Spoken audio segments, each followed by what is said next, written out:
Pasintabi po sa mga naghahapunan sa isang tenement po sa Tondo. Hindi lang mga residente ang nakatira, kundi pati na rin mga daga. Hindi maikakailang maraming napepeste sa mga daga sa ating syudad na ayon sa mga eksperto, bilyon na kung bibilangin ngayon. Nakatutok si Cara David. 4 na milyong daga ang ipinapanganak araw-araw. Karamihan sa mga ito sa mga developing countries tulad ng Pilipinas matatagpuan. Sa Metro Manila, hinanap ko ang isa sa mga lugar na may pinakamaraming daga. Sa tenement building sa Vitas Tondo ako dinala ng aking paghahanap. Oh my God, may daga!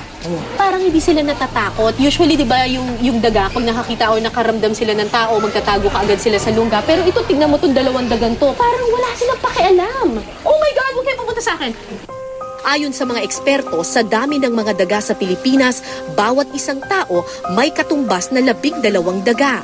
Kaya kung 100 milyon ang ating populasyon, hindi malayong mahigit 1 bilyon ang daga rito. Kung sa syudad malayang nakakagala ang mga daga, sa mga bukid ng Isabela, mga daga ang hinuhuli naman ng magsasaka. Kuya, baka dito pumunta. Tinatakpan nila ng lupa, ng putik, yung butas. Oh my God! Mag-iiwan lang sila ng isang opening lang para doon lalabas yung mga daga. Peste sa syudad, peste sa palayan, salot kung ituring ng ilan.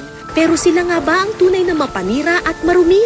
O tayo rin ang lumikha ng problema?